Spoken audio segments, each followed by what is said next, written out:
বিসমিল্লাহির রহমানুর রহিম। আসসালামু আলাইকুম, welcome back to my channel. আমি সৈয়দা শিবলি কথা বলছি সৈয়দা শিবলি ব্লগস থেকে। কাছের এবং দূরে, দেশ এবং দেশের বাইরে যে যেখান থেকে আমাকে দেখছেন এবং শুনছেন, আশা করি আল্লাহর রহমতে আপনারা সবাই ভালো আছেন। আমরা আলহামদুলিল্লাহ আল্লাহর রহমতে ভালো আছি। আজও একটা ব্লগস নিয়ে এসেছি। ব্লগসটা হচ্ছে আমি আমার চাচাতো দেবরের বাসা থেকে ব্লগসটা শুরু করেছি। ব্লগসটা আমি চাচাতো দেবরের বাসায় এসেছি দাওয়াত খেতে।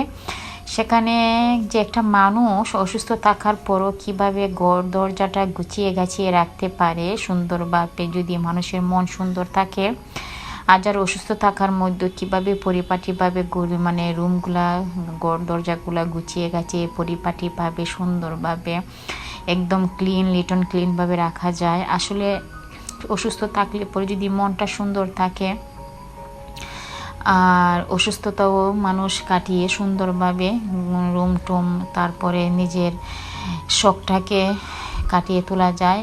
তো এই জিনিসগুলা কিন্তু তার হাতের কাজের, আমার দেবরের বউ, আমার জায়ের মানে চাচাতো দেবরের বউ, আমার যা, ওর হাতের কাজগুলা।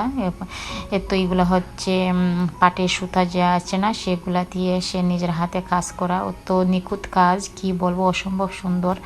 তার হাতের কাজগুলা দেখে আমি মুগ্ধ হয়ে গিয়েছি। খুবই সুন্দর তার হাতের কাজগুলা দেখে আমি খুবই মুগ্ধ হয়ে গেছি। তারপরে কি ভাবলাম যে আমি তার মানে রুমগুলা দেখে আমি একদম মুগ্ধ হয়ে গিয়েছি। তাই ভাবলাম যে একটু ভিডিও শ্যুট করে নিয়ে আমি আমার ইউটিউব চ্যানেলে ছাড়বো। প্রত্যেকটা রুম এত সুন্দর করে মানে সাজিয়ে গুছিয়ে রেখেছে, কি বলবো, অসম্ভব সুন্দরভাবে সাজিয়ে গুছিয়ে রেখেছে।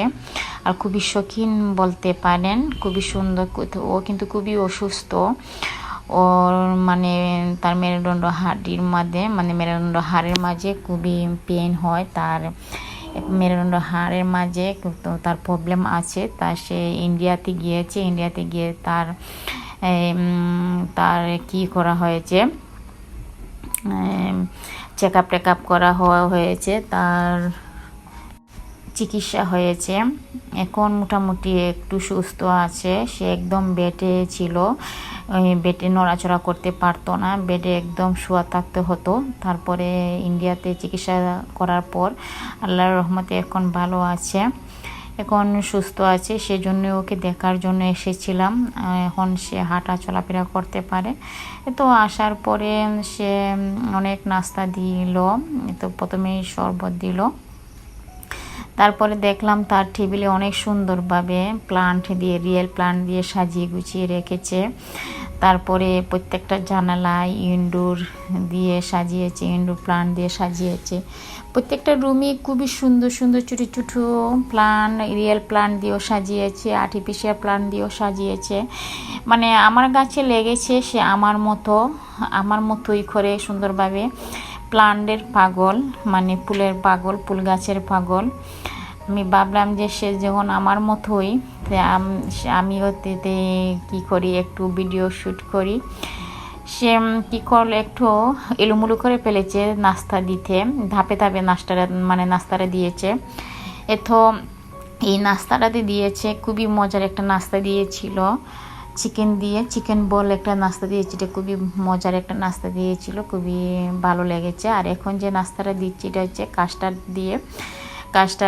দিয়ে বিভিন্ন ফ্রুটস দিয়ে কাস্টার্ড দিয়েছে, খুবই ভালো লেগেছে। ফ্রিজে খুবই ঠান্ডা, খেতে খুবই ভালো লেগেছে। না করছিলাম যে তুমি অসুস্থ, বলছে যে আমি তো এখন নড়াচড়া করতে পারি, আমি এখন মোটামুটি আল্লাহর রহমতে সুস্থ আছি।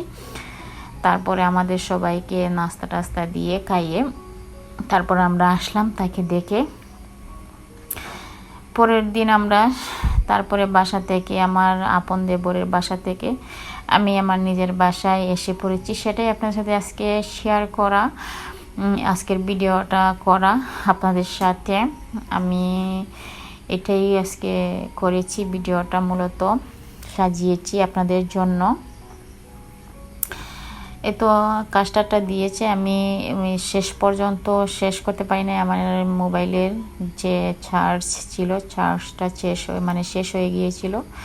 সে এখানে কলা দিয়েছে, তারপরে আম দিয়েছে, তারপরে হচ্ছে ড্রাগন ফল দিয়েছে, তারপরে হচ্ছে খেজুর দিয়েছে, 4-5টা ফ্রুটস দিয়েছে। সেগুলোকে আমরা পরবর্তীতে ওকে দিয়ে এসে মানে দেখে এসে পড়েছি। এটা হচ্ছে আমার দেবরের বাসা। পরের দিন সকালের নাস্তা খেয়ে আমরা খেয়ে দিয়ে তারপরে এসে পড়েছিলাম আমার বাসায়। তো সকালের নাস্তা তো সেমাই, তারপরে রুটি, মাংস, মিষ্টি এগুলা খেয়ে তো আর গাড়িতে তেমন আর ভিডিও করি নাই রাস্তায়। তো আমার বাসায় এসে গেলাম হবিগঞ্জে। তো বাসায় ঢুকতেছি, বাসায় ঢুকে যে কী যে অবস্থা, বাসায় এলোমেলো। অনেক দিন তো থেকেছি, প্রায় 15 দিনের মতো।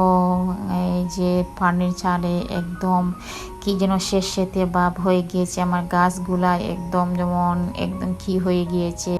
আমার এই ভিডিওটা যদি কোথাও কোনো অংশে যদি ভালো লেগে যায় তাহলে একটা লাইক দিয়ে কন্টিনিউ করে যাবেন। আর কোনো নতুন বন্ধু যদি এসে থাকেন তাহলে একটা সাবস্ক্রাইব করে অল বাটনে ক্লিক করে নিত্য নতুন ভিডিও যখন আপলোড দিব তাহলে সাথে সাথে পৌঁছে যাবে আপনাদের মোবাইলে।